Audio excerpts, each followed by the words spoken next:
Ghetto Fish 360. What's happening, people? So I'm going to do a quick video on my female super red parrot Storm. Look at the red on her.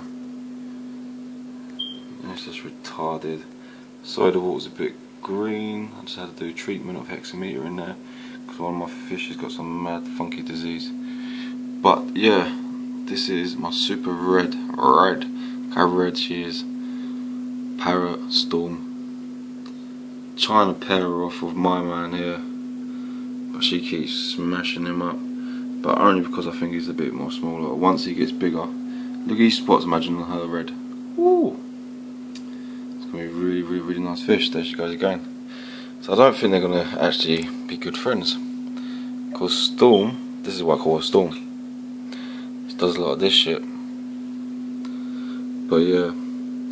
Hopefully I'm going to do much more updates on her because she is like the best super red parrotfish I've ever seen. She's gorgeous, so red.